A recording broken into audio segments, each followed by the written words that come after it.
Gravação iniciada, presidente. Obrigada aí aos conselheiros, boa tarde. Estamos iniciando a reunião da primeira turma da Câmara Superior de Recursos Fiscais, agora na parte da tarde do dia 5 de abril. Queria cumprimentar todos os conselheiros, espero que todos e seus familiares estejam bem de saúde, que eu acho que hoje é o mais importante, que tenham tido uma Páscoa excelente.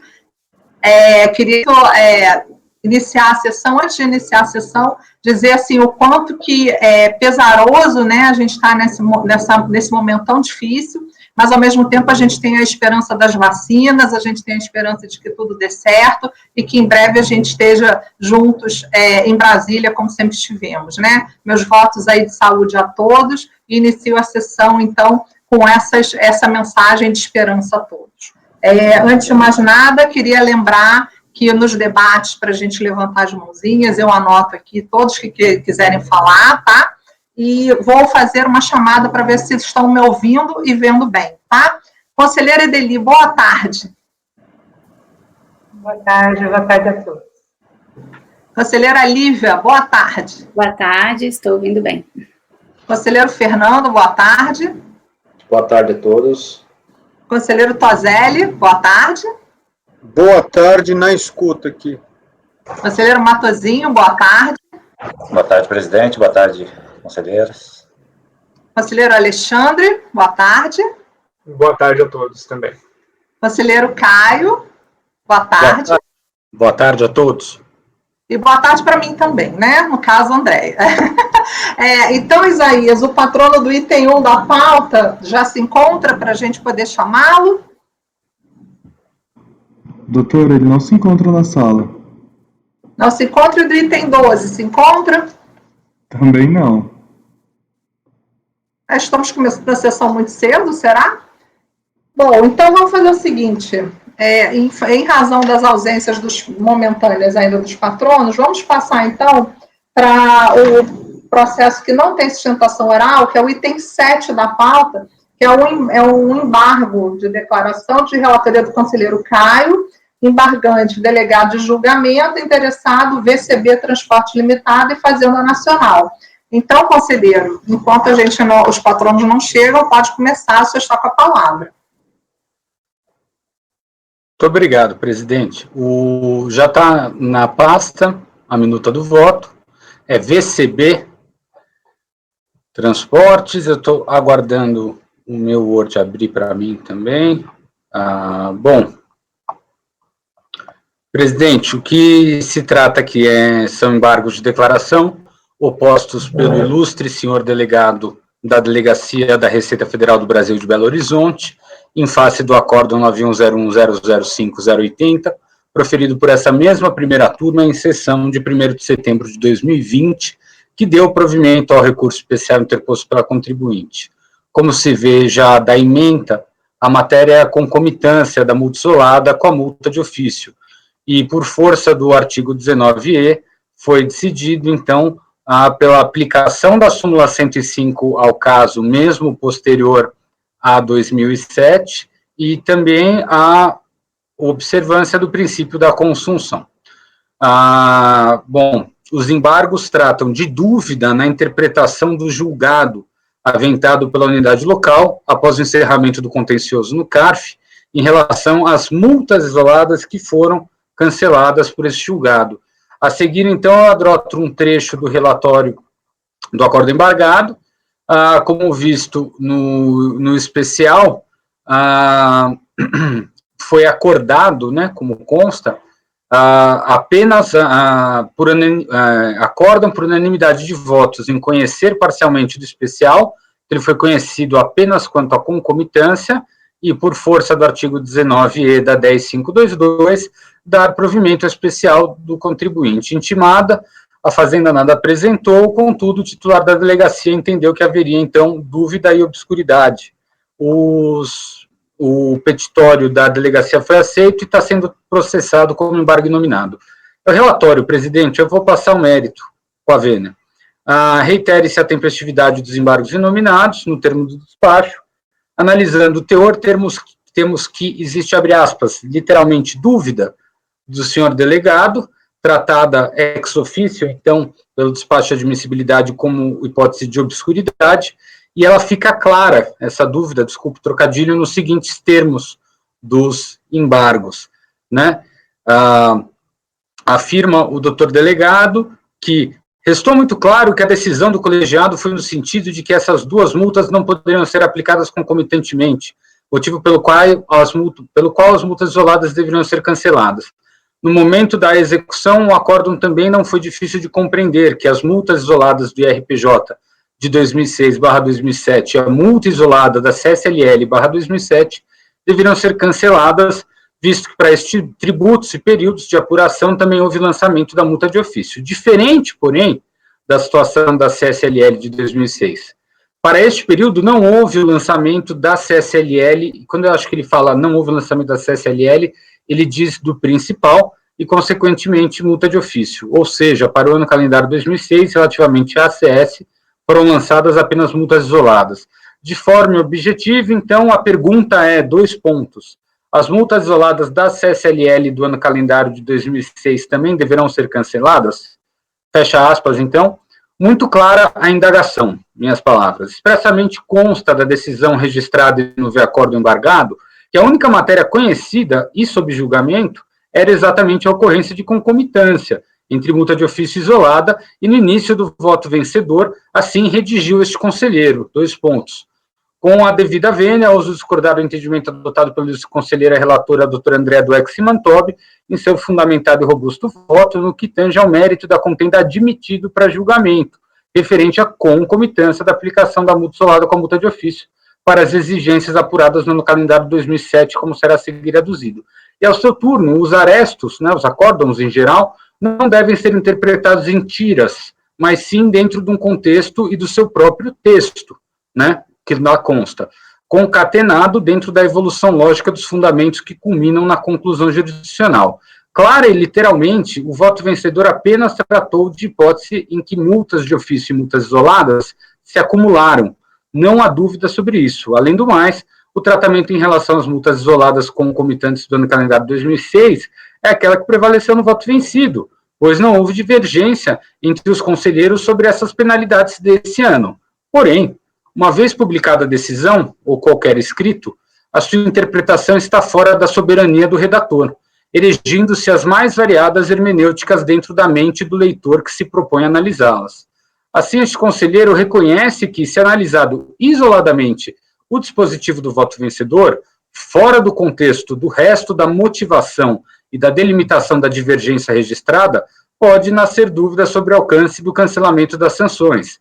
Isso, pois, escolheu-se, muito provavelmente de maneira infeliz, eu fico à vontade de falar porque fui eu que escolhi, os termos, abre aspas, cancelar as multas isoladas aplicadas nos anos calendários 2006 e 2007, indiscriminadamente referente à falta de recolhimento de estimativas de RPJ CSLL, olvidando-se, então, dessa escolha de existir multas isoladas que não foram cumuladas com as de ofícios. Esse foi o caso das penalidades da CS de 2006, como bem recordado pelo senhor delegado. Nessa esteira, dentro daquele exposto nos aclaratórios, assiste razão ao embargante, merecendo ser sanada a obscuridade explicada, sem qualquer efeito infringente. Na verdade, o acórdão 9101005080 apenas exclusivamente cancelou as multas isoladas do ano calendário de 2006, que foram cumuladas com as multas de ofício das exigências de tributo, prevalecendo assim as multas isoladas CSLL do período, para as quais não se observa o fenômeno da concomitância sancionatória. Diante do exposto, voto por admitir e dar provimento aos embargos inominados, aqui eu vou alterar no voto, sem efeitos infringentes, sanando a obscuridade apontada, esclarecendo que apenas as multas isoladas, cumuladas com as multas de ofício referentes ao ano do calendário 2006, sejam canceladas. É assim como voto, presidente. Ok, conselheiro. Conselheira Edeli.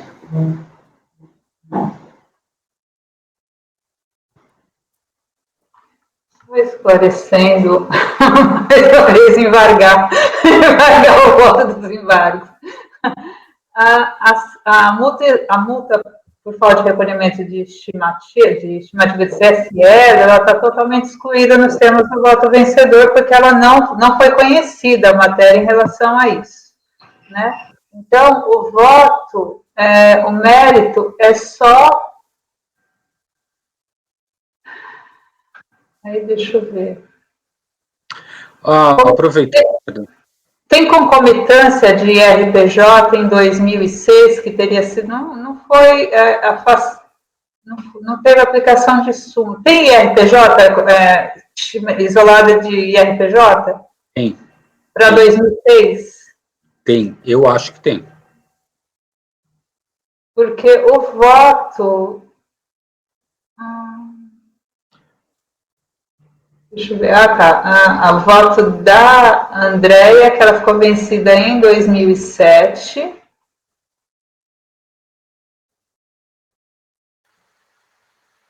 Porque o cancelamento de 2006, então, em síntese, conheço parcialmente do recurso, dou parcial provimento para afastar as exigências das multas de IRPJ 2006, em face da súmula 105, mantidas as demais exigências de 2007, tanto de RPJ quanto de CSL.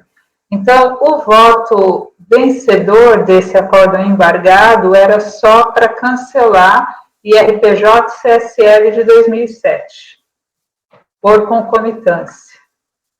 É porque na primeira leitura aqui, se a forma infeliz como foi posta, né, seria essa aqui que você colocou, conselheiro Caio Itálico, eu acho que ficaria mais claro para o embargante se ela fosse reformulada, né, se a resposta aos embargos fosse dada mediante reformulação dessa frase. É só uma sugestão. Conselheiro Caio, pode falar? Olha, eu não sei se vocês observaram a anatomia do meu voto. Eu entendo que, se é analisado inteiro o acórdão, não tem dúvida, não tem obscuridade nenhuma. O que foi efetivamente conhecido foi só matéria de concomitância, então eu nem teria como decretar o cancelamento daquelas outras multas, mas por aí vai. Mas eu entendo que é legítima a dúvida por causa da redação, como a doutora Edeli pôs.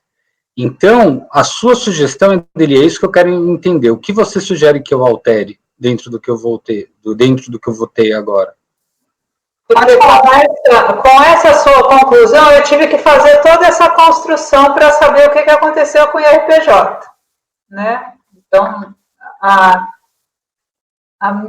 eu acho que, ao que me parece, o problema está nessa frase que você destacou em Itália.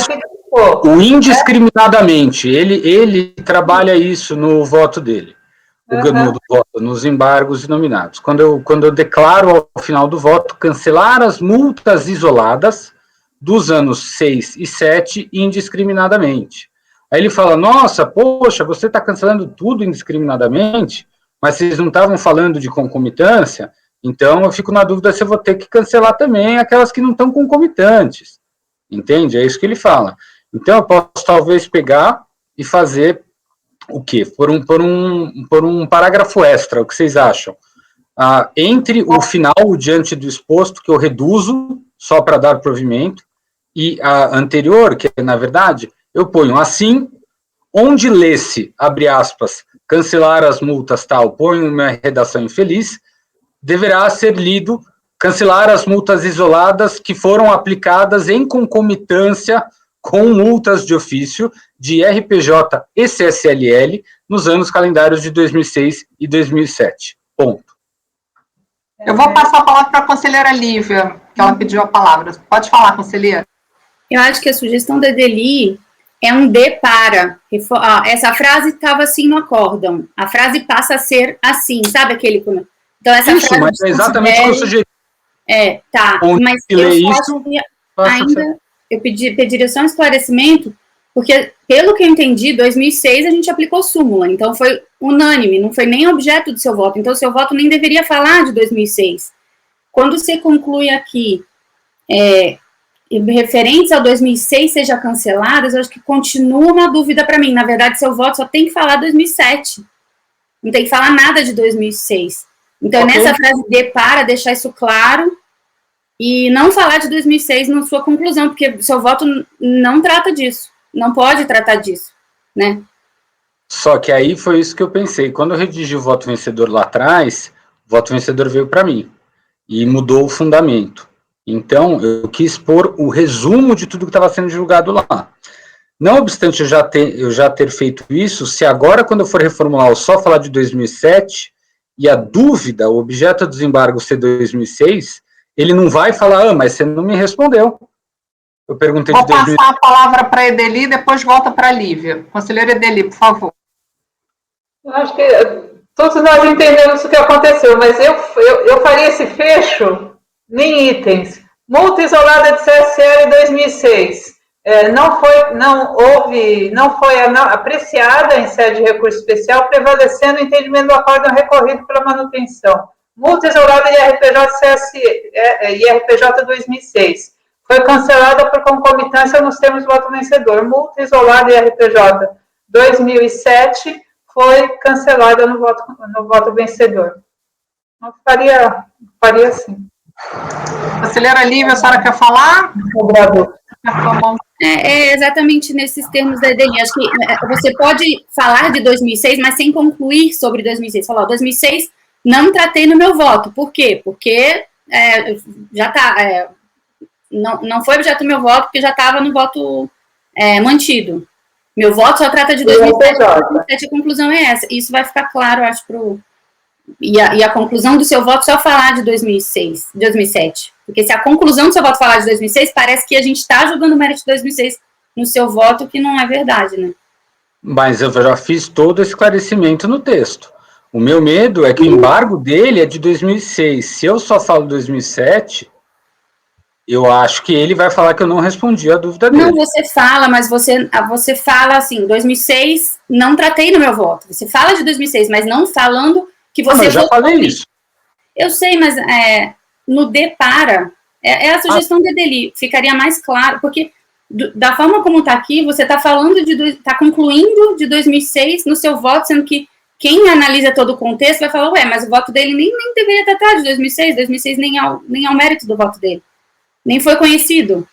Como é que ele está concluindo sobre 2006? Eu entendo ali de cima, mas quem lê, atira aqui diante do exposto, vai continuar com dúvida, vai ter que ler todo o voto, foi o que ele falou. Se a gente colocar a frase aqui, não é aquela frase do indiscriminadamente, reformula para, coloca a frase correta, considerando que 2006 não foi objeto do voto e, portanto, a frase correta só vai falar de 2007. Okay. Conselheira Edeli, pode falar. Só para dizer que eu já tirei o depara, tá? Eu acho que o depara confunde. Né? Já voltei atrás. Eu acho que para ficar claro, tem que pôr em itens ali. Multa isolada de CSL 2006, multa isolada de IRPJ 2006, multa isolada de cada uma e a solução e a consequência. Né? Está dada, e já está explicada no seu voto, para mim está tudo muito claro na explicação do seu voto, só acho que para quem embargou, ficaria mais claro se o fecho, se o diante do exposto terminasse em itens. O senhor concorda, conselheiro Caio, de fazer um item assim no final, uma tabelinha assim no final? Seu voto está todo certinho, só complementar com uma tabelinha, né? 2006, não conhecido, para 2007, como sugestão da conselheira Edeli, o que o senhor acha?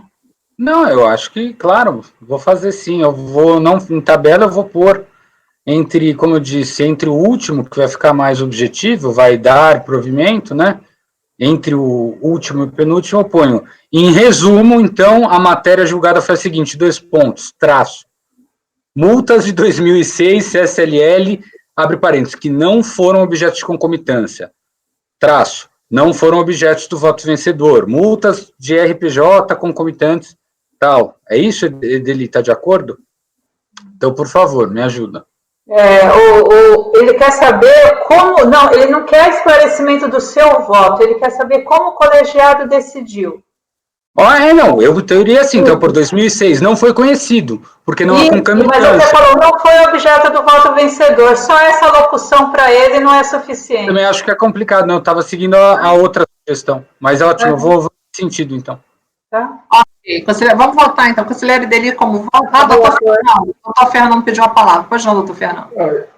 Pelo que eu entendi que a conselheira Edeli está sugerindo, é só colocar que essa de 2006, em especial, não foi conhecido e o recurso voluntário já tinha cancelado essa exigência. Né? É isso, Edeli? Não, O recurso voluntário não cancelou, o recurso Desculpa, manteve a exigência. É do contribuinte. Manteve a exigência, só Ele, na verdade, ele não conhecido. caracterizou divergência porque não houve concomitância. Então, manteve o que foi julgado lá no recurso Isso voluntário. aí. certo? Conselheira Edeli, como vota? Com o relator. Conselheira Lívia, como vota? Acompanho, relator. Conselheiro Fernando, como vota? Com o relator. Conselheiro Tozelli, como vota? Eu acompanho, presidente. Conselheiro Matosinho, como vota? Acompanho. Conselheiro Alexandre, como vota? Com o relator, presidente. Eu também acompanho, então foi por unanimidade de votos admitir e dar provimento aos embargos sem efeitos infringentes, sanando a obscuridade apontada conforme o voto do relator. Certo? Então, passando agora, Isaías, o patrono já chegou do item 1 ou 12? Está sim, presidente, ambos. Ah, tá. Então, vamos passar para o item 1 da pauta. Deixa eu chamar o processo aqui, antes de chamar o patrono. O item 1 da pauta, relatoria do conselheiro Caio, recorrente Kremer, administradora de bens limitada, interessado Fazenda Nacional. Isaías, pode chamar o patrono, por favor? Ok, presidente, irei convocá-lo. Obrigada. Item 1 da pauta, doutor Guilherme. Seu processo será julgado agora. Favor verificar a mensagem privada do chat. Item 1 da pauta, doutor Guilherme. Seu processo será julgado agora. Favor verificar a mensagem privada no chat. Patrono convocado, presidente. Muito obrigada, Isaías.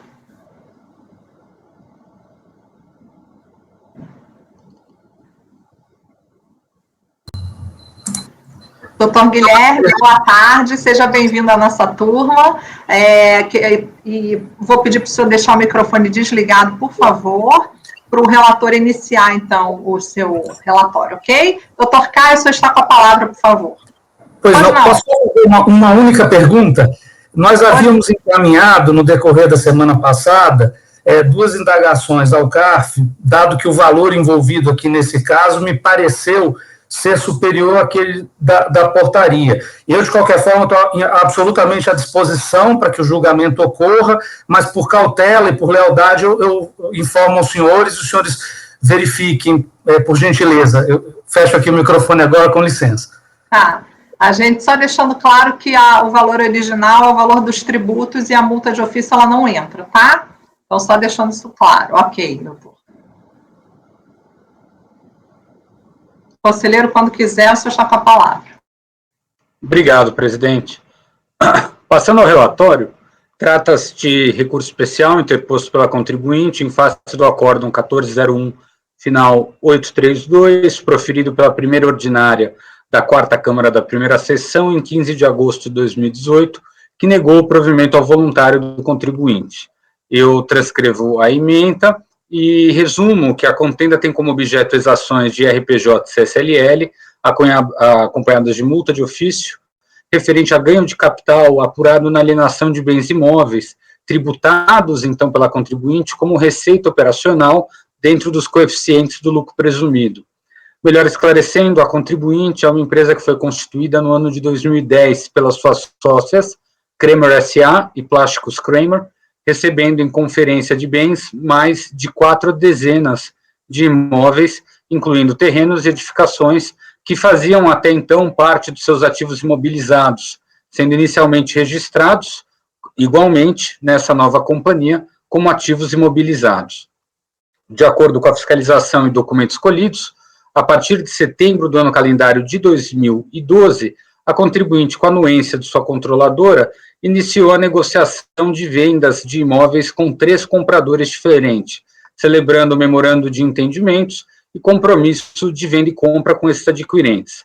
Após as negociações e entendimentos firmados, tanto imediatamente antes da celebração de alguns instrumentos, como até depois, em uma das operações colhidas, a hora recorrente alterou a classificação contábil de tais bens, transferindo-os primeiro para o ativo realizável a longo prazo e, no dia seguinte, finalmente, por ativo circulante, estoque, permitindo, então, contabilmente, um fluxo, né, de valores para tributação do produto das transações como receita operacional sobre os devidos coeficientes de presunção do regime. Em suma, a fiscalização entende que a reclassificação contábil foi indevida e não reflete a real destinação, utilização e emprego dos bens imóveis, devendo, por consequência, ser os valores recebidos pela alienação dos imóveis computados na apuração como ganho de capital, submetidos, então, diretamente à tributação do IR e da CS, obviamente, sem aplicação dos coeficientes. A seguir, para os colegas, eu trago um trecho do relatório do acórdão recorrido, e eu resumo que a DRJ nega provimento à impugnação, mantendo a exação fiscal, e quando do julgamento do voluntário, igualmente, o acórdão recorrido mantém o crédito tributário e as penalidades. Se intimada, a Procuradoria não apresenta embargos, e, diferentemente, o contribuinte opõe esses declaratórios, pugnando pela presença de diversas omissões, obscuridade e contradição no acórdão recorrido, o qual, na verdade, ele apenas reproduziu as decisões da DRJ, né? Porém, essa reclamação pontual de embargos foi rejeitada por despacho da ilustre presidência da turma ordinária. Na sequência, vem o contribuinte, interpõe-se especial, ora sob análise, demonstrando a suposta existência de divergência sobre diversos pontos das matérias abarcadas pelo acórdão, insurgindo principalmente sobre a devida tributação do produto da venda dos imóveis como receita operacional, pugnando pela obrigatoriedade da aplicação de todos os efeitos tributários decorrentes da reclassificação fiscal promovida no lançamento de ofício, ao final defendendo a inaplicabilidade de qualquer sanção pela observância das soluções de consulta da COSIT.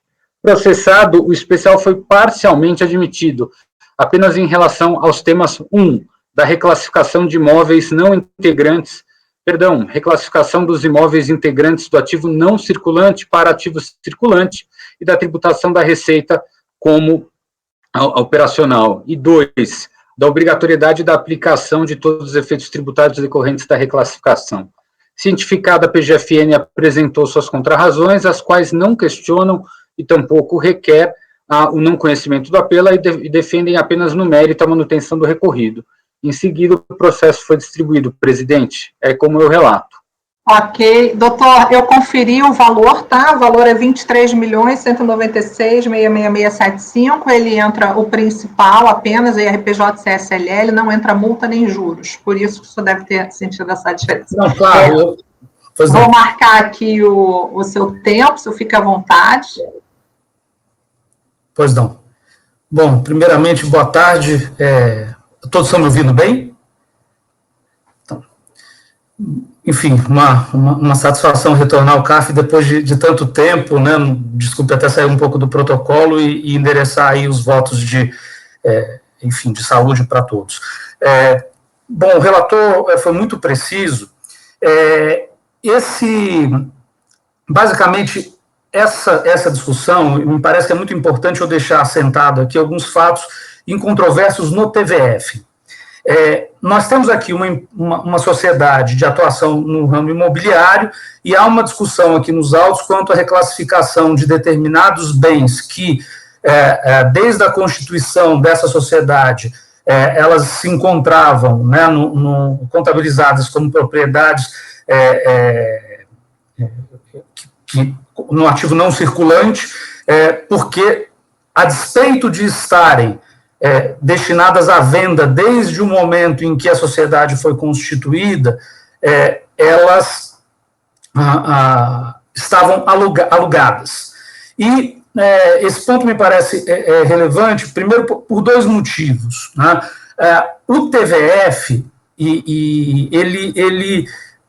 a maior parte dele, na verdade, segue uma discussão eminentemente contábil. Os senhores podem verificar que há uma divergência quanto à aplicabilidade de CPCs. Como esta é uma sociedade tributada com base no lucro presumido, entendeu o eminente auditor da Fazenda, da Receita Federal, que esse CPC, o CPC aplicável seria o de pequenas e médias empresas, quando o entendimento dessa sociedade era de que o CPC que regia a contabilização era o CPC 28. E por quê?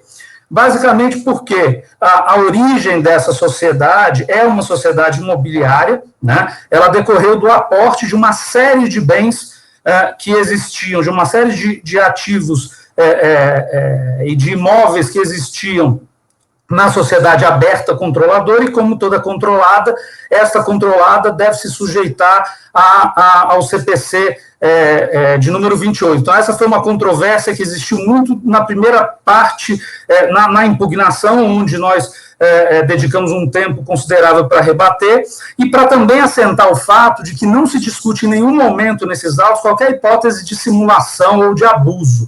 Nós não estamos falando aqui de um planejamento feito, né? Aqui o tema está muito mais voltado para um caso multiplan, né? Ou para aqueles casos objeto da recente solução de consulta número 7, que agora, no início do mês de março, pacifica a questão, e como uma sociedade com substância, uma sociedade legitimamente atuante do ramo imobiliário. Então, esses fatos que estão em controvérsia são reconhecidos pela fiscalização logo no primeiro momento. O contrato social, desde sempre, prevê no objeto social tanto a comercialização de bens quanto a locação, e a gente entra numa discussão relativamente comum e certamente de conhecimento de todos os senhores, em relação ao momento em que a reclassificação é feita. E o que nós sustentamos é que, de acordo com essas regras contábeis a que estavam sujeitas a recorrente, essa contabilização ela não poderia ser feita, o bem ele não poderia deixar de ocupar a rubrica, né? Ela estava como propriedades para investimento, né? E o momento pelo qual a transferência para o circulante deveria ocorrer é aquele previsto no item 57 do CPC 28, né, que basicamente diz que a transferência para ou de propriedades para investimentos devem ser feitas quando e apenas quando houver alteração do uso evidenciada. Então, o que nós temos aqui? O momento em que houve essa transferência foi o momento em que havia um contrato firme de compra e venda. Porém, o exercício da atividade imobiliária, desde o seu início, e aqui também há evidências nos autos, né, nós juntamos contratos de corretagem datados de 2010, são contratos que atestam que esses imóveis estavam à venda, porém, no decorrer desse período, os imóveis eles estavam locados. Né? Me parece ser pertinente fazer essa alusão ao fato de que nós não estamos diante de planejamento, porque a Kremer, né, é uma sociedade que é a controladora a sociedade imobiliária, é uma sociedade que, a partir de 2004, passou a ter um controle pulverizado. Eu diria que é um caso até estudado foi um dos primeiras sociedades de capital aberto de controle pulverizado. Chegou a fechar a capital depois de um tempo e abriu novamente, mas o fato é que essa característica, né, na verdade, ela tem muito a ver com uma concepção de negócio, que significa basicamente o seguinte: se em 70 anos, pertencente a um determinado grupo familiar, a Kremer foi comprando uma série de imóveis, em alguns deles você tem, inclusive, o local onde está o Parque Fabril, você tem uma série de outros imóveis que, a partir do momento que você passa a ter uma gestão não tão vinculada à família, esses bens, eles são aportados numa outra sociedade com o objetivo de que essa atividade seja, de fato, explorada. E um elemento que me parece importante é o fato de que, mesmo no ano de 2012, que é o ano em que há essa questão, né, essa polêmica em relação à reclassificação, houve alienação de outros imóveis que foram tributados pelo lucro presumido normalmente. Então, se a gente estivesse diante de alguma operação abusiva ou simulada, na verdade, toda a receita dessa sociedade ela seria desqualificada, né, e seria eventualmente sujeita ao ganho de capital. Então, aqui me parece ser muito relevante esse aspecto fático de que estamos diante, desde do TVF, né, aqui estamos falando de uma sociedade que o auditor que faz a autuação não entende ser simulada ou que faz parte de algum tipo de planejamento do grupo, quer dizer, a sociedade, ela assumiu os ônus e os bônus pelas quais ela foi criada e se submeteu à tributação pelo lucro presumido. Então, a questão aqui, evidentemente, ela se desloca para, na nossa opinião, evidentemente, para o tema objeto de análise da solução de consultas de divergência COSIT número 7, no mais recente. Chegamos até a abordar nos recursos, né, a existência de algumas soluções de consulta favoráveis, mas o acórdão da primeira turma da quarta Câmara entendeu que eles não estavam vinculados a essa solução de consulta e que, por conta disso, a decisão ela levaria em consideração a função, vamos dizer, negocial, a função econômica desses bens. Então, como esses bens eles estavam locados no período em que houve um lapso temporal, criei uma sociedade imobiliária com o intuito de vender esses bens, temos evidências fáticas de que, repita-se, né, contratos de corretagem de que esses bens estavam à venda, e uma vez que os bens não eram vendidos nesse período, porque nós estamos falando de uma venda relativamente complexa, né? São normalmente o destinatário desse tipo de compra, especialmente ali onde funcionava o Parque Fabril, um dos parques fabris, na verdade, da Kremer. A Kremer ela tem muitas unidades fabris em vários lugares. Aqui nós estamos falando das de Blumenau. Então, essa alienação, o fato de estar dentro do mesmo grupo, levou o relator a entender, e aqui, com todo respeito, acho que extrapolando até o que estava no TVF, ele entende que a função daqueles terrenos seria de locação e, portanto, não poderiam ser objeto de reclassificação. O que se demonstra, que a gente procurou demonstrar, né? Que essa locação temporária, por uma expressa determinação dos auditores, obrigaria o registro, de acordo com o CPC 28, no item, né, de propriedade para investimento, né, no âmbito do ativo não circulante.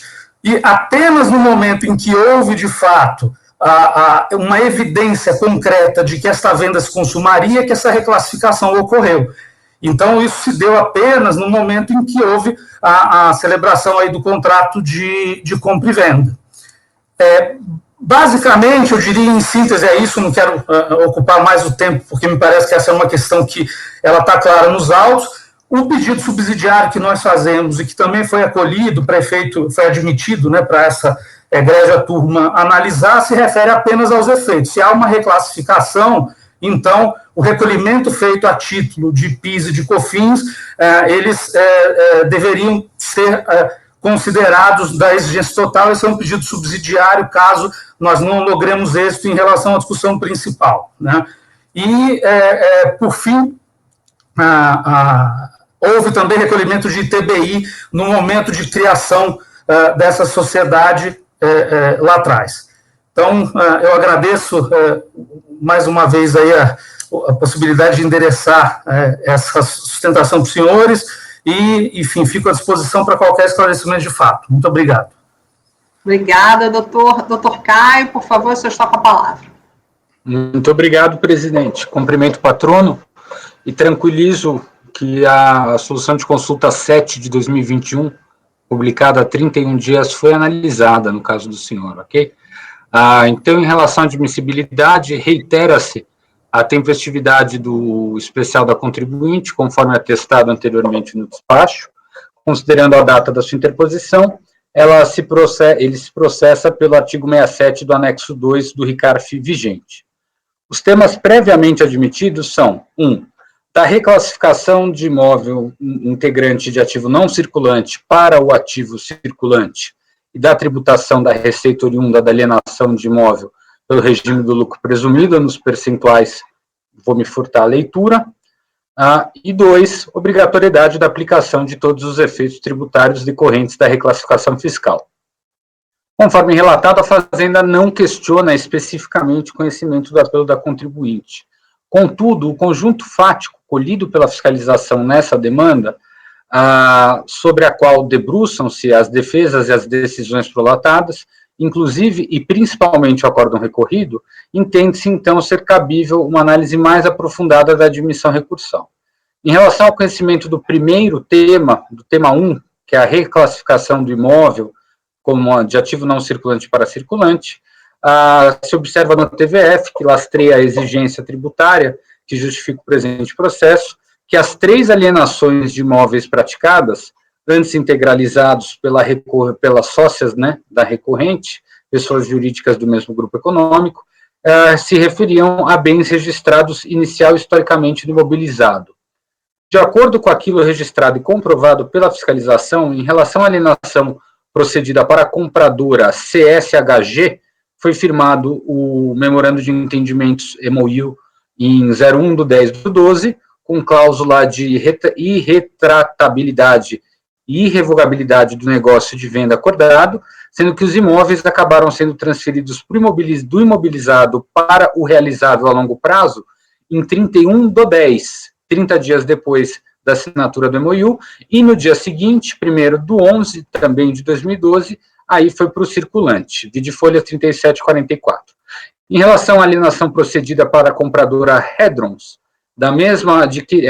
essa mesma adquirente, em resposta à intimação da fiscalização para adquirente não contribuinte, ela afirmou e documentou que as negociações com a contribuinte se iniciaram em 03/10/2012, culminando na celebração de instrumento de venda em 29/10/12, sendo que os imóveis foram transferidos do imobilizado para o realizável ALP em 31/10/2012, e no dia seguinte, 1º de novembro, para o circulante. E no que tange à última alienação procedida, da compradora Martins, em diligência fiscal procedida pela autoridade, esta adquirente afirmou que as negociações iniciaram-se, abre aspas, em setembro/12, sendo que, no caso, eu estou tentando resumir o máximo possível, presidente, sendo que, no caso, o instrumento de alienação foi firmado em 21/12 e os imóveis transferidos para o ativo realizado antes, em 31/10 e no dia seguinte, 1º, né, de novembro, para o circulante. Ao seu turno, temos que tal aspecto fático, de extrema relevância para o debate jurídico e a celeuma que prevalece, é diferente dos presentes autos em relação aos paradigmas. Em relação ao primeiro paradigma, 11.02.001.329, o imóvel alienado na operação colhida estava alocado em conta de investimento no ativo permanente, aguardando valorização e procedendo a obras em tal bem. Então, como a gente vê, tem toda uma história, que eu copio aqui, nesse primeiro acórdão paradigma, de que já era um imóvel mantido em conta de investimento, que o contribuinte, isso foi tratado nos autos, fez obras, né, para sua valorização, e depois era um shopping center, foi na verdade a construção de um shopping center, então manteve-se o terreno em conta de investimento, enquanto o grupo, que como no mercado fala chopeiro, né, contratou as construtoras, as empreiteiras para realizar o shopping center, uma vez feito o shopping center, tirou da conta investimento e pôs no estoque. Como se observa, a situação é objetivamente diferente. Trata-se da transferência de um imóvel da conta investimento, ainda que dentro do permanente, para estoque. Não só a manutenção, minhas palavras, né, de um bem imóvel em conta de investimento tem regramento e requisitos próprios, e em caso houve clara intenção correspondente, inclusive com alterações estruturais do imóvel, visando a sua valorização e futura venda, como principalmente a transferência desse bem classificado antes como investimento para o estoque, também possui regulação contábil específica, vastamente explorada no paradigma como elementos relevantes próprios, diversos da simples manobra de reclassificação de um imóvel antes registrado na conta do imobilizado, aí no subgrupo permanente, uma conta do mesmo subgrupo, mas imobilizado, para o estoque, que é diferente de investimento para estoque. Fica claro que o conjunto fático probatório desse acórdão paradigma é discrepante e significativamente diverso, apontando inclusive para outras normas e critérios contábeis jurídicos de apuração de validade da conduta da contribuinte. Posto isso, tal veresto, na opinião desse conselheiro, claro, não se presta como paradigma por ausência de similitude fática. Já em relação ao segundo paradigma trazido, 1102, final 085, tratou de circunstância em que, quando da alienação do bem imóvel, o mesmo já se encontrava na conta de estoque, antes da notícia de qualquer negociação e, obviamente, celebração do negócio. Trago aqui a ementa e trechos desse segundo paradigma. Nesse aresto paradigma, os debates e a análise da matéria jurídica deu-se sob a premissa incontroversa de que a decisão empresarial de alienar os bens imóveis foi anterior ao início do negócio. E dessa forma foi tratada, na verdade, a possibilidade jurídico-contábil dessa reclassificação pretérita, depois de muitos anos da aquisição de bens, né, seus requisitos e a possibilidade de aliená-lo como estoque ainda no mesmo ano da troca, né. No presente feito, de maneira distinta e diferente do paradigma, o cerne acusatório é o inverso, no sentido de que a reclassificação contábil de imobilizado para estoque deu-se simultaneamente ou mesmo após o próprio negócio de alienação, não havendo decisão empresarial prévia, tratando-se nos autos da ineficácia e artificialidade do procedimento em si. Ainda que numa primeira leitura possa transparecer alguma semelhança, tal elemento temporal da decisão pela manobra contábil, do momento das tratativas e principalmente a constatação de antecedência da decisão de comercialização pelos administradores, é crucial e primordial para a determinação da matéria legal e matéria contábil a serem apreciadas. Não se trata de detalhe ou preciosismo técnico, mas sim da identificação das premissas que o conjunto fático probatório revela em cada um dos casos, quando da instauração da demanda fiscal, delimitando o objeto litigioso do feito, que, por sua vez, derradeiramente, vai dar margem à existência ou não do dissídio jurisprudencial. Desse modo, tal acórdão paradigma, no ver deste conselheiro, igualmente, não guarda a necessária similitude fática para o manejo do especial, não se vislumbrando divergências sobre o mesmo tema. Diante do exposto, eu voto por não conhecer do recurso especial pela contribuinte em relação à matéria da reclassificação fiscal dos imóveis. Presidente, uma dúvida, eu prossigo em relação à segunda matéria ou a gente vota o conhecimento da primeira? Bom, eu pergunto ao colegiado se podemos prosseguir, porque aí dá tempo da gente verificar. Então, pode prosseguir, conselheiro, conhecimento só. Muito obrigado. Conhecimento do tema 2, da obrigatoriedade da aplicação de todos os efeitos tributários decorrentes da reclassificação fiscal.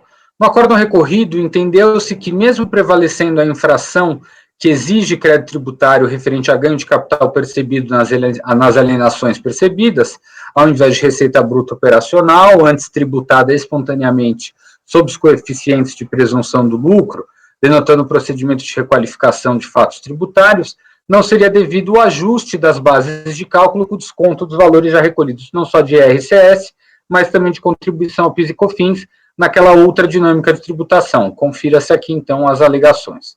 Para debater essa matéria, nessa primeira turma da Câmara Superior, a recorrente traz o paradigma 102, final 228, que assim registrou na sua ementa.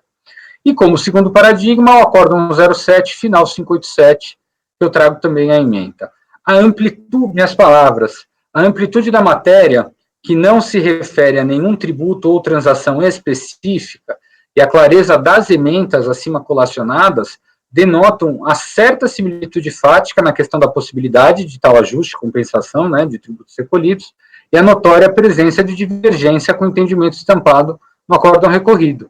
Então, arrimado também na hipótese do parágrafo 1º do artigo 50 da 9784, eu entendo por conhecer parcialmente do apelo interposto, apenas em relação à matéria da aplicação dos efeitos tributários totais da requalificação dos fatos, deixando de conhecer da matéria meritória da reclassificação do imóvel.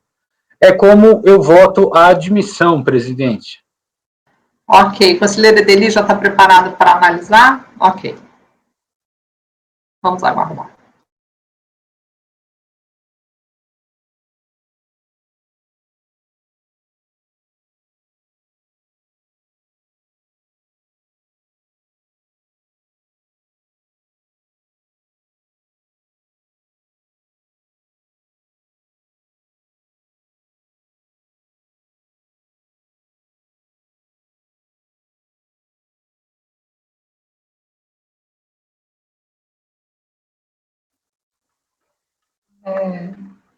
Concordo em relação à primeira matéria, né? É interessante também enxergar pela visão do acórdão recorrido, né, para além dos paradigmas tratarem de situações diferenciadas, no recorrido foi determinante para a decisão o fato desses imóveis terem sido locados à controladora pelo prazo de 5 anos. Então, em 2010 é feita essa locação com o prazo obrigatório com a condição de a controladora transfere os imóveis à autuada com a condição de locação por 5 anos, né, e em 2012 se inicia a negociação para venda, né, e depois das negociações é feita a transferência para circulante. Né, então, nada perto disso acontece nos paradigmas, né, e esse fator é determinante para a decisão no recorrido, então acompanha em relação à primeira matéria. Em relação à segunda matéria, eu vou divergir porque o pedido, em termos gerais, né, eu talvez até pudesse ser construída alguma divergência, mas a forma como a matéria foi decidida no recorrido, né, e como ela é trazida no recurso especial, eu entendo que não é possível o conhecimento. O recorrido não admite, primeiro ele analisa que há uma menção a ITBI, PIS e COFINS, né, nessa reversão. O ITBI é analisado no recorrido como não inclusão no custo de aquisição dos imóveis, né, não é nem como desconto na base tributável diretamente, no tributo apurado. E não dedução dos valores exigidos de PIS e COFINS em relação ao IRPJ foi decidido também sob a cláusula de que se querem indicados, né? Então, talvez houve aqui um problema probatório para poder se avançar e chegar no mérito da inadmissibilidade dessa dedução. Mas, para além disso, como questão genérica de reversão de todos os efeitos da operação, os 2 paradigmas indicados, que são do caso H-Ster, eles tratam essa recomposição analisando exclusivamente tributação sobre renda, né? Então, eles pegam a operação H-Ster, os 2, e trabalham, inclusive, em termos de base de cálculo, não de compensação de tributo. Então, eles fazem a análise, olha, se não fosse debênture, se fosse lucro, o valor recebido na outra. Então, se faz um comparativo de bases de cálculo de incidência de renda para dizer que esses efeitos deveriam ser revertidos. Não consigo ter a menor ideia de como é que esses paradigmas, como é que esses colegiados que preferiram paradigmas se manifestariam em relação a um creditamento de PIS e COFINS em uma incidência de RPJ e CSL como a gente tem aqui. E até imagino que essa questão ela é debatida com frequência nessas operações, nessas autuações de lucro presumido, talvez não exista decisão favorável nesse sentido para trazer como paradigma. E aí eu acho que essa situação de debêntures não é suficiente para... É muito dessemelhante para a caracterização da divergência quanto à reversão das consequências do ato. Então, vou divergir para não conhecer integralmente do recurso. Ok. Conselheiro Caio, pode falar, por favor. Muito breve. Eu concordo com tudo que a Edeli falou, mas eu acho que os nobres conselheiros que estruturaram os paradigmas da H-Ster foram menos profundos do que a doutora Edeli está sendo agora no julgamento. Então, é por isso que eu entendo que eles são válidos. A gente pode até presumir que eles não entraram nisso, mas isso são aferições que nós estamos fazendo em cima dos acórdãos. A matéria que foi registrada no acórdão, na minha opinião, basta para estabelecer, era só isso, porque eu não estou discordando dele nessa conclusão, mas acho que isso é um aprofundamento que a gente está fazendo hoje, aqui e agora. Quando os conselheiros vão lá e registram que deve ser dado todo o efeito, na minha opinião, eles estão satisfazendo o pedido da contribuinte. É que naquele caso prático, todo o efeito limitou-se à base e tributo sobre a renda. Talvez o que faltou foi esse afunilamento, né, e essa rigidez por parte dos redatores dos paradigmas da H-Ster. E eu concordo com a Edeli, mas não está registrado lá. Então, aumenta a amplitude desses paradigmas, motivo pelo qual eu reitero que deve ser conhecida a segunda matéria. Obrigado. Ok, conselheira Edeli, depois conselheiro Matosinho. Por favor, conselheira Edeli, pode falar. É interessante, e eu vou complementar meu voto, também porque os votos da HST não tem nada de jurídico. A decisão, nesse ponto, ela é totalmente fática, né? Vamos olhar, então, quais são... Não tem uma tese geral que eu possa aproveitar desses paradigmas para aplicação. Né? Passei os votos aqui e não consegui encontrar nada nesse sentido. Né? A abordagem aqui, ela vem concreta aqui, então vamos... o efeito da transmutação da participação em debêntures para distribuição de lucro é esse. Então, houve um excesso de base tributável. No outro, o efeito da tributação, da reclassificação dos fatos, invocando o primeiro paradigma, né, o 1102 invocando o da 7ª Câmara, o efeito prático é esse. Então, eu vou insistir no não conhecimento da segunda. Conselheiro Matosinho, por favor. Presidente, é mais uma dúvida mesmo, certo? Pode ser para o Caio, ele pode até ajudar. Eu tinha compreendido a matéria de uma maneira e, pela discussão que ele levanta, eu fiquei em dúvida. A questão aqui, pelo que eu depreendo, me corrija, depois dessas intervenções, seria o aproveitamento do PIS e COFINS, que foram recolhidos pela recorrente aqui, em função de ter apurado pelo lucro presumido como uma receita operacional. À medida em que isso foi desconsiderado, seria um ganho de capital, e aí não estaria sujeito ao PIS e COFINS. E ele requer o aproveitamento desses valores pagos, seria reavaliar o negócio no seu conjunto e deduzir dos montantes lançados, que, como são RPJ e CSL, não seria passível diretamente de aproveitamento em tese, né? Assim, são tributos distintos, é isso. E no caso do paradigma, há toda uma construção do recálculo da base tributável em função da desconsideração de operações entre as empresas ligadas. É isso também? Doutor Matosinho, bom, eu acho que você pôs muito bem a primeira parte, a matéria é essa, né? Porque quando você está no lucro presumido, você tem IRCS, PIS e COFINS, alíquota global 6,78, somando todos esses tributos, e o que o contribuinte está sendo exigido agora é só ganho de capital, então IRCS, então ele quer o desconto do IR da CS e dos valores de PIS e COFINS que também foram recolhidos, certo? Aí por quê? Porque ele entende que o que foi promovido corretamente, foi uma reclassificação dos fatos tributários. O contribuinte olhou para aqueles fatos, certo?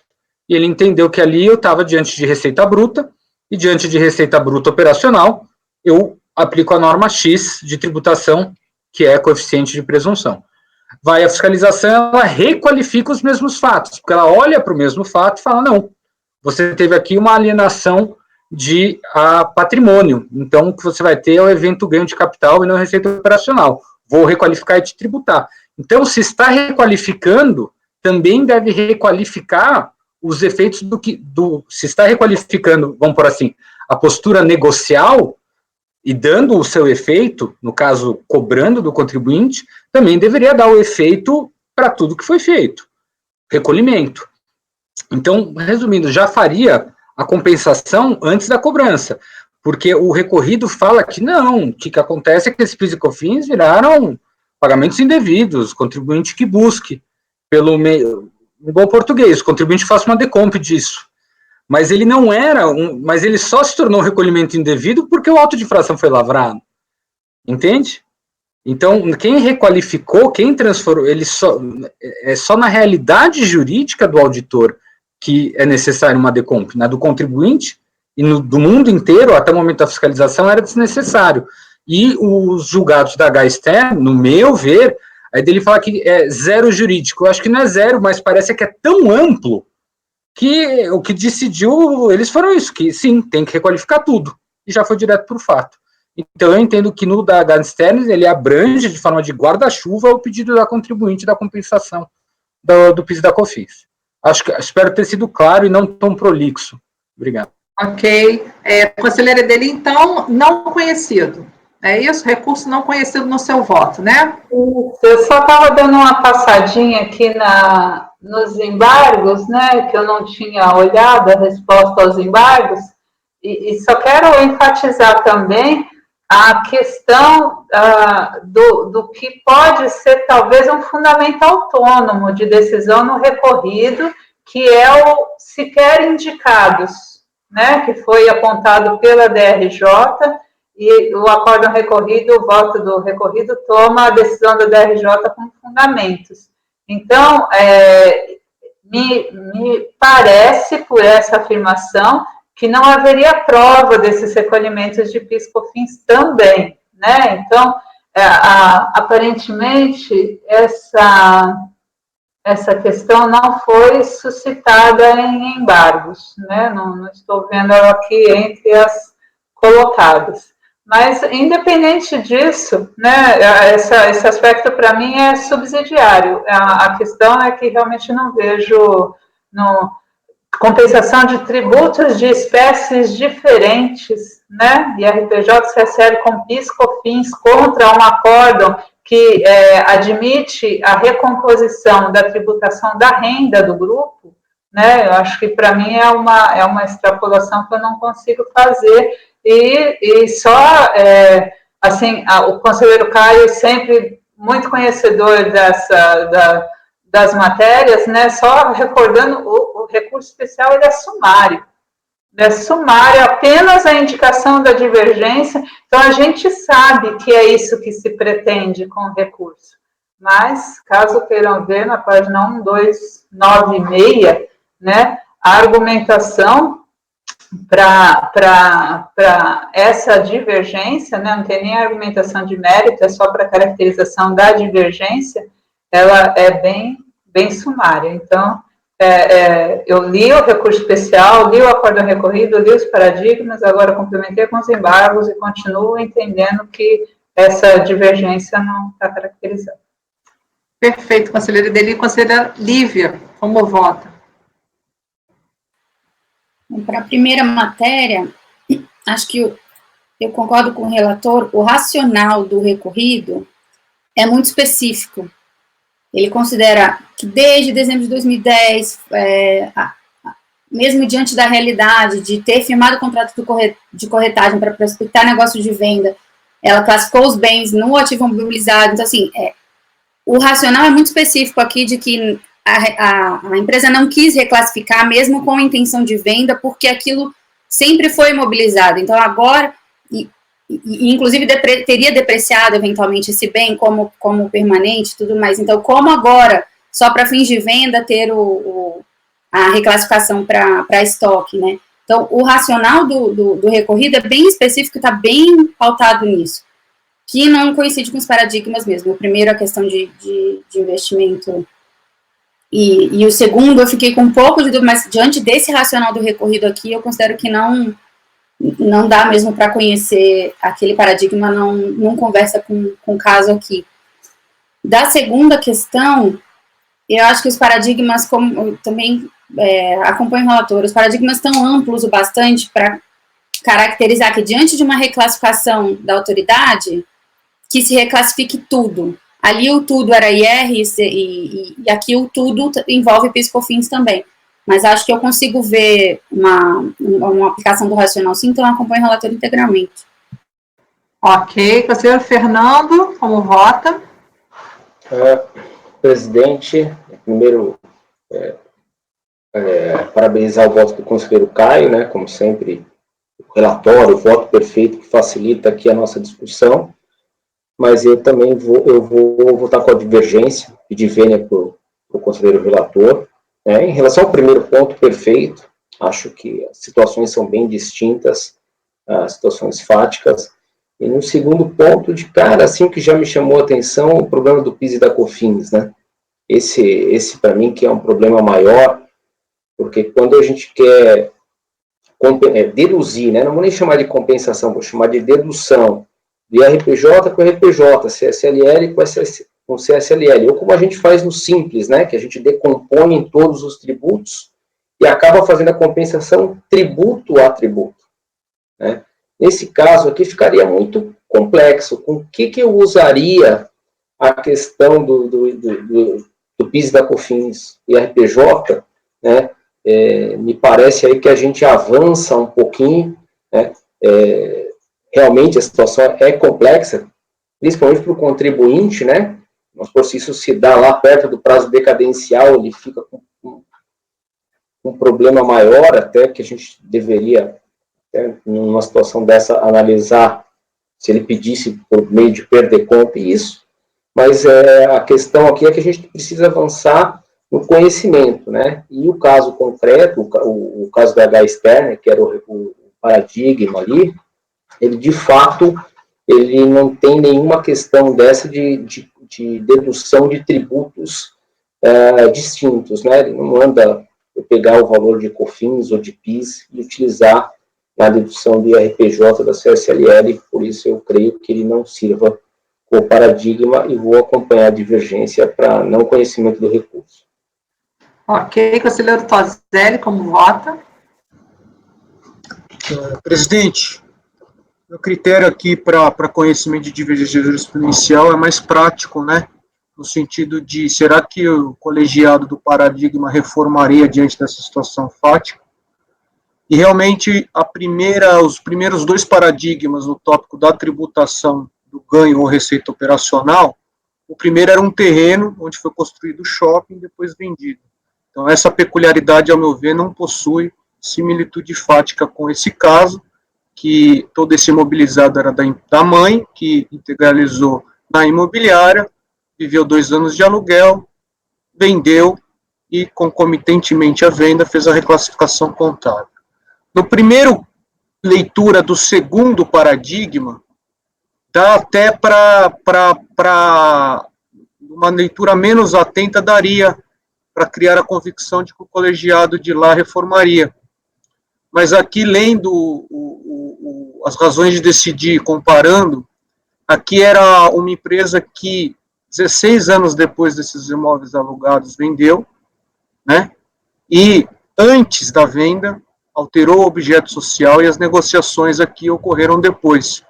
E a própria ementa coloca, que para mim foi crucial para afastar a divergência futura, né? Então, agora me fugiu a tela, mas na própria ementa fala que seria uma venda futura. É muito ruim quando você analisa isso contra. Gostaria muito de analisar o mérito aqui, porque para mim eu não dou tanta ênfase à contabilidade nesses tipos de transações. Para mim, raras as vezes que uma empresa que tem por objeto social ser imobiliária, compra e venda e aluguel, para mim, quase nunca vai ser ganho de capital, quase sempre vai ser receita operacional. Mas aqui não dou esse passo adiante, porque não crio a convicção de que nenhum dos dois paradigmas reformaria esse caso com as peculiaridades dele, que já foi bem falado aqui, a origem do imóvel, o tempo e o momento da negociação, que pro colegiado recorrido foi determinante para negar provimento. Então, quanto à primeira matéria, eu acompanho o relator. A segunda matéria, ela é também, relator, parabéns por ser tão cirúrgico, também acho que não dá para a gente entrar muito na situação fática, é mais na essência. E sempre se tratando de tentativa de economia tributária, aqui nós estamos diante de uma, afinal, o contribuinte se valeu do enquadramento disso como receita operacional e o fisco entendeu que era por fora ganho de capital. Então, trocando em miúdos, houve uma tentativa de economizar tributos. Eu pago no presumido e não pago no ganho de capital. Então, qual é o limite, pela própria lógica do trabalho fiscal? O limite é a economia fiscal que foi atingida. Então, você tem que ver vamos dizer assim, daquela reclassificação, o quanto foi pago e o quanto é devido. O limite, para mim é até lógico isso, é a diferença. E aqui não é uma compensação em sentido técnico. Por isso que eu lembro que altas discussões com o Roberto Caparrós. E aqui é uma técnica inerente ao próprio lançamento. Qual que é o crédito tributário passível de ser cobrado? É a economia fiscal. Então, agora a gente não pode tratar isso como compensação, porque na prática o contribuinte vai perder esse tributo pago, porque o PAF vai correr muito mais de 5 anos, e o que nós estamos falando agora, na linha do acórdão recorrido, é o seguinte: contribuinte, você recolheu, vá você reaver. Eu reconheço que é indevido que você recolheu no presumido, vai reaver, acabou, ele nunca vai conseguir reaver isso. Por isso da importância de ser uma economia. E lá, independentemente da natureza, do fato de qual que era o planejamento tributário, lá o acórdão, o paradigma falou, não, eu concordo com você. O limite, não nessas palavras, é a economia tributária. Por isso que você tem direito ao abatimento do que foi recolhido em relação ao que foi efetivamente devido. Para mim é muito claro, então, aqui, que aquele colegiado permitiria, sim, o abatimento nos termos em que proferiu aquela decisão. Então, presidente, trocando em miúdos, eu acompanho o relator integralmente no conhecimento, ou seja, não conheço na primeira matéria e conheço na segunda, por hora esse é meu voto. Ok. Conselheiro Matosinho, como vota? Presidente, eu acompanho o relator em relação à primeira matéria, está bem clara aí a situação. A segunda é tênue, eu abri aqui o paradigma até para compreender melhor a discussão daquele processo. Ali a situação são entre duas empresas, né, do grupo, foi feito um ajuste da tributação do resultado no grupo. Tem umas nuances aqui que é bastante sutil, né, eu entendi a explicação aí tanto do Caio, que foi muito bem posta, do Tozelli também, mas tem algumas nuances aqui que eu não consigo fechar essa similitude fática, então eu vou pedir aí, Caio, para, nesse caso, divergir do segundo ponto e acompanhar a divergência da IDD. Ok, conselheiro Alexandre, como vota? Obrigado, presidente. Com relação à primeira questão, acho que, de fato, o voto do conselheiro Caio merece parabéns. O primeiro acórdão trazido, a situação fática é bem distinta. No segundo caso, a linha já, conforme já antecipado pelos demais conselheiros, é tênue, mas eu concordo com ele que não se aplica. E com relação aí à segunda matéria, aí sim, nesse caso, os acórdãos apresentados como paradigmas são tão genéricos que acabariam por abranger, sim. Então, eu acompanho integralmente o conselheiro Caio.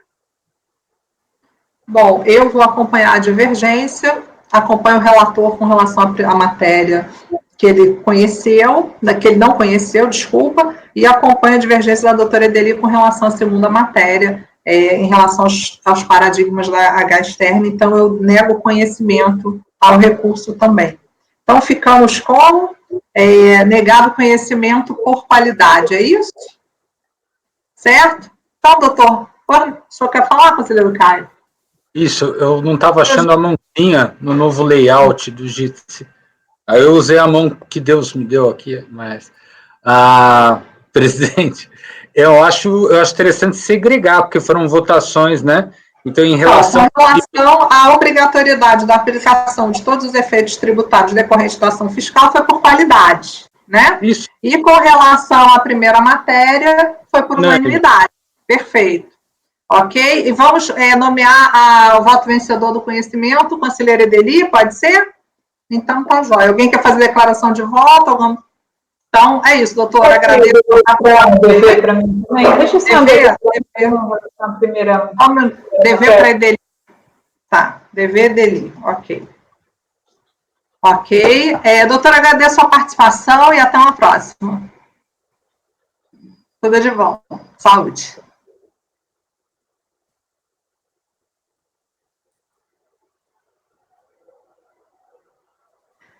Isaías, vamos para a gravação, um instantinho.